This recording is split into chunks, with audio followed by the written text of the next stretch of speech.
So, I'll be talking about artificial pancreas. I am thankful to organizing committee for this invitation.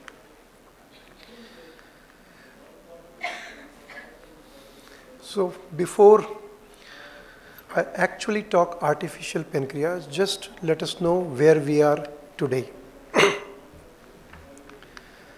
This is the latest version which is available from insulin pump site for the management of patients with insulin deficiency diabetes, which was launched on January 21st, 2015, where there is a sensor, a pump, and now there is an algorithm created by which whenever there is a hypoglycemia, pump will go into suspend mode and it will start resume mode automatically. You might be aware about another pump called Paradigm VO. It used to go into suspend mode, that's it. Now patient has to work with the pump and only then it will go into start mode.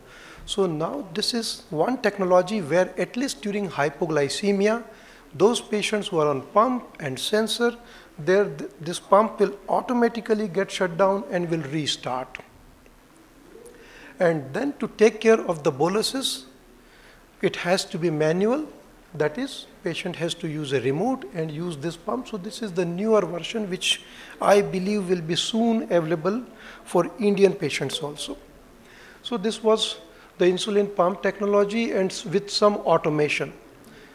But what could be the next? Has the dream come true? Not yet. But where we are and what is the expectations in near future, in next few years. So what we call artificial pancreas is a technology where we are attempting to substitute the endocrine pancreas.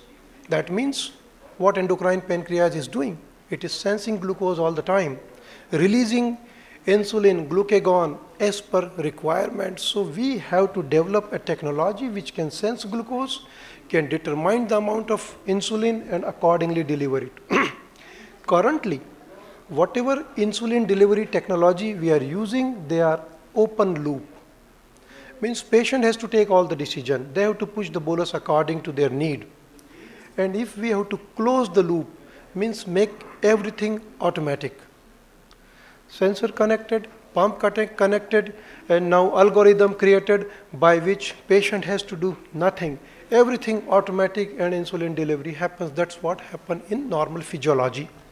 And that will be the artificial pancreas, and the alternative terminology can be bionic pancreas or a closed loop insulin pump. And since last 40-50 years, these attempts are going on. Once upon a time, this technology that was intravenous, big machine, intravenous insulin boluses, intravenous glucose monitoring, creating an artificial pancreas kind of scenario that is biostat.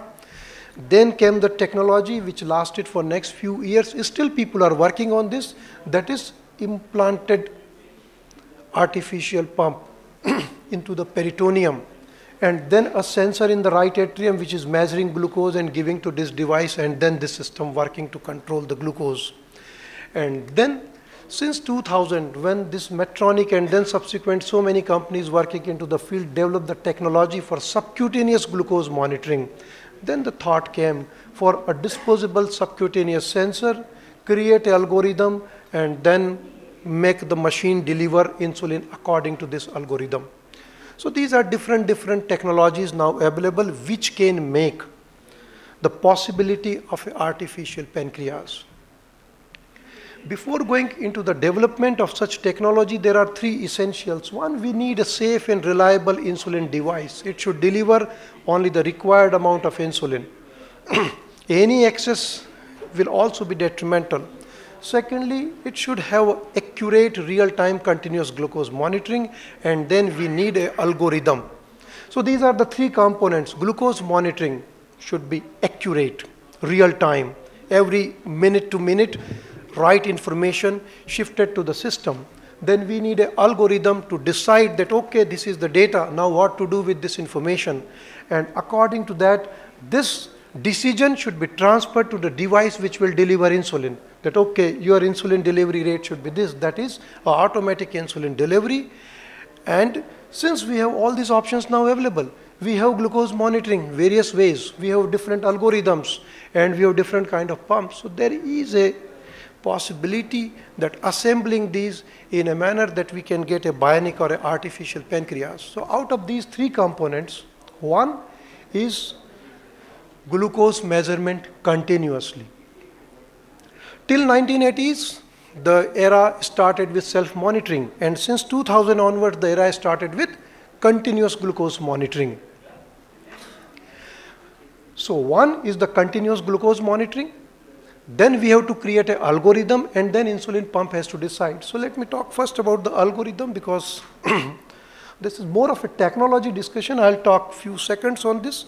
There are different kind of algorithms. Earlier in 1980s, they were having an algorithm which was called PID, or proportional integral derivative algorithm, which was reproducing the physiological characteristic of insulin, the time duration of insulin, and according to that they decide how much insulin should be infused. Then the more popular algorithm came, which is called MPC, that is model predictive control algorithm, which is a mathematical model which is seeing the relationship between the glucose and insulin and then calculating. And then another newer one is called fuzzy logic. So these are all technical things. We also cannot understand them much, but in brief, these are the algorithms which will decide what should be the insulin delivery rate. Now they will get a feedback information from continuous glucose monitoring, for which once upon a time IV implantable sensors, microdialysis sensors, these are all invasive sensors to go on, not very popular. The more popular are subcutaneous implantable sensors and disposable sensors.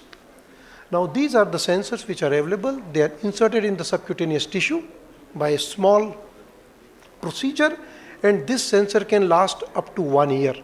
So up to 1 year it can give continuous glucose data on these monitors to patients. So this is one way. And second will be a disposable sensor, which with a small needle inserted into the subcutaneous tissue. Most of the patients are now using this technology, and by this we can have a continuous glucose information. From patient's practical point of view, this technology fits better, more convenient when it comes to artificial pancreas. But here we have to understand that in this technology we are not measuring blood glucose. We are not measuring plasma, venous, capillary glucose. We are actually measuring interstitial fluid glucose, because this sensor is lying in interstitium. So it measures interstitial fluid glucose. Currently, the enzyme stability of the sensor requires a calibration. Means when we connect this sensor, we have to do a reading by capillary glucose, provide this information to the system so that it can match with it, and then it starts working. There is a lag time of 5 to 10 minutes. Means the glucose value which is happening in the interstitial fluid versus in the vascular compartment will have a time difference of 5 to 10 minutes when our glucose is changing fast. In steady state, they will be same. And this system can provide the data every 10 seconds with an average number 5 minutes, which can display on the system. So there are possibility when you are getting so many data, how to organize this information and utilize it. So this is the difference, that this is the capillary glucose and this is the interstitial glucose. So with sensor we are measuring interstitial glucose, while this is the capillary glucose. Whenever glucose is going fast up, it will reflect first here and then gradually come here. This is called lag time. Similarly, when glucose is going rapidly down, it will first lowered here and then we will see the changes here. Now this is the issue, because the sensor is measuring glucose here. So in rapidly changing scenario, we need some mathematical modeling, which is possible because this is measuring continuously. And similarly, we require a calibration, because here we are measuring from here in glucometer, or in a laboratory it goes into the venous blood, while here it is the interstitial fluid. So most of the sensor currently, as far as the artificial pancreas component is concerned, they require a calibration. Means we have to keep on matching that, okay, this value and this value is same. So this was about the glucose sensors and algorithms. Then comes Okay, we have now in continuous glucose information, how we can deliver insulin to our body. One is continuous intraperitoneal insulin infusion, becoming less popular since last 7-8 years. Still few companies are working on this technology, mostly in Europe. This model is still available, and here under general anesthesia, so this is a surgical process where pump will be implanted. So this pump will be implanted, which has a catheter, and insulin will be filled inside this pump and will be kept there for 3 months, and then it will be refilled. So there will be a port from which insulin can be refilled. So through an incision, this pump is kept in the subcutaneous tissue, then peritoneum is opened, and this catheter is inserted up towards liver in the peritoneal cavity. And now this will be every 3 monthly insulin will be refilled, and they use concentrated insulin for this. We know that the insulin shelf life is otherwise 4 weeks at room temperature. Here we are using insulin at body temperature for 3 months. Concentrated insulin, nearly 400 to 500 units per ml, can be still active for 3 months at body temperature, and that's why they have to use a concentrated insulin in this particular technology.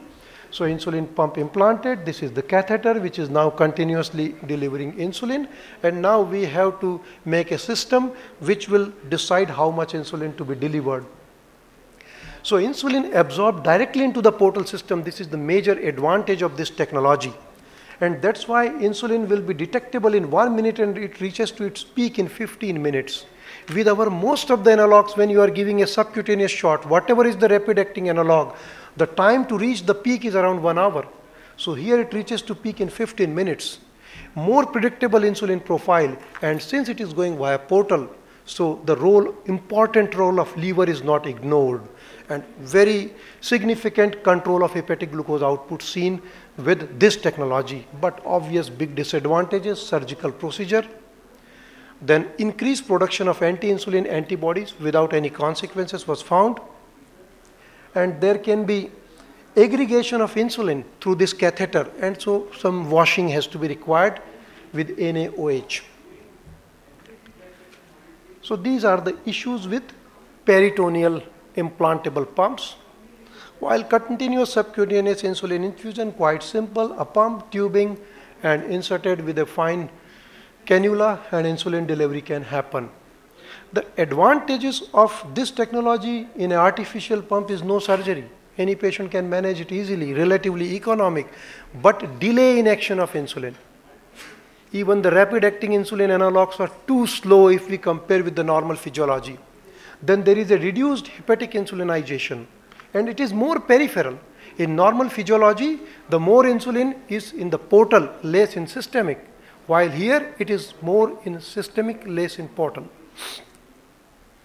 So these are the 3 technological combinations. As of now, we don't have any artificial pancreas available commercially for patient use, but yes, components are there. And it seems that out of all these possibilities, disposable sensor with a continuous subcutaneous insulin infusion seems to be most promising, though implantable sensors and implantable pumps may also have some options. So if we go by continuous subcutaneous insulin delivery, we have to create some algorithms. Already has been tried, and it has been found quite effective in at least night period. The major issue is how to control the postprandial. So there are certain studies, for example, one of them, this recent study which has been published in May 2014, where a overnight closed loop system was used for young type 1 diabetics, so only night time. These are all short-term studies. We don't have years or months study. These will be few hours or few nights or few days studies. So these are 10 to 18 years pump patients. Already were on insulin pump, a 3-week trial. Initially they were on pump, and for 3 weeks they were put on closed loop, and 3 weeks again for a pump, and a data comparison was done.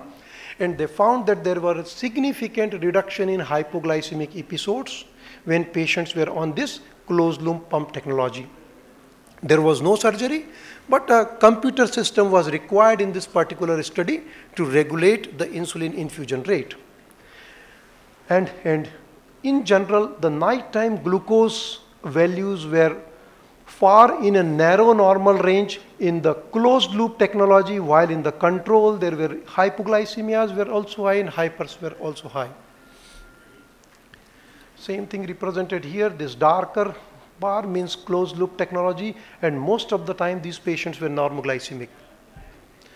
Another study, which was an outpatient fully integrated closed loop control system, where they have developed a smartphone device which has system to deliver this algorithm, and this was performed at 4 centers in nearly 20 patients, and it also revealed less hypoglycemia.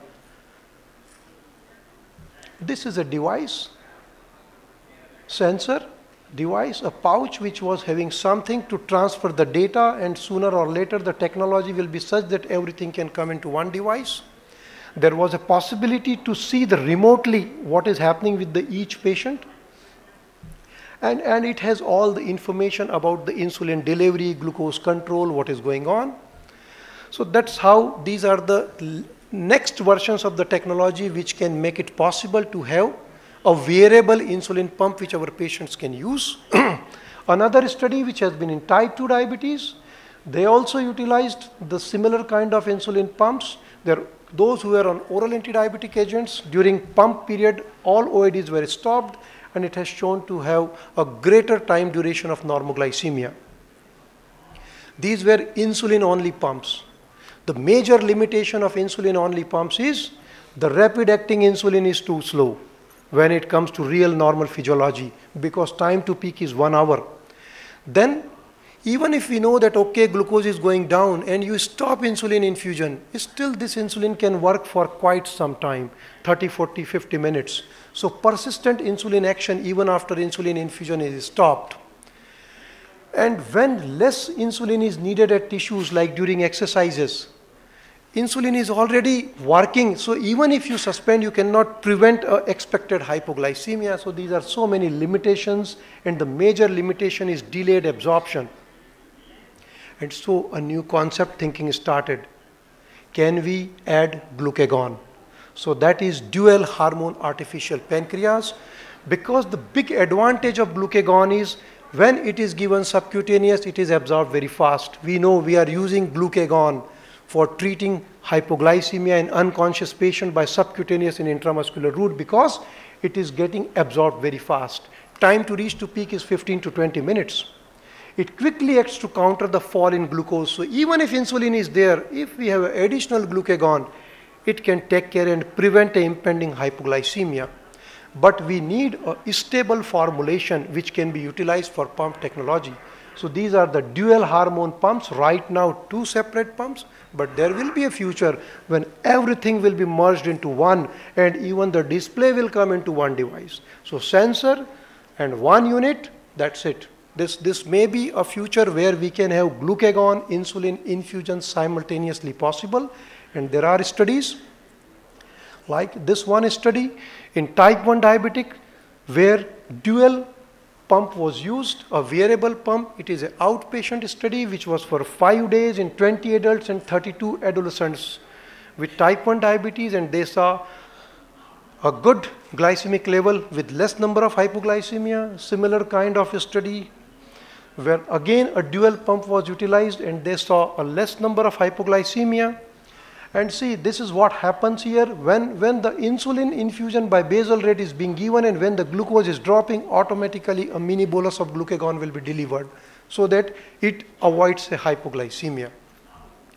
So that is what is going to happen in future as far as artificial pancreas is concerned. And one new generation thinking is, can we combine insulin and glucagon? Because currently till here we were working primarily insulin as the only remedy to manage for the hypo and hyper. Now we can have a combo of glucagon, because in these studies where patients on insulin pumps, they saw there are many gaps which can be taken care with the help of glucagon. So artificial pancreas development is ongoing. Major issues are related to currently unphysiological route of insulin infusion, and simultaneously we are not taking care of glucagon here. So we need to be more practical. CGMS technology and all these things might give some next level areas, and it is like chess when it comes to the development of algorithms, because you have to assume what is going to happen and then accordingly decide. So might be possible that we may have an artificial pancreas with an easier route for our patients in near future. Thank you very much.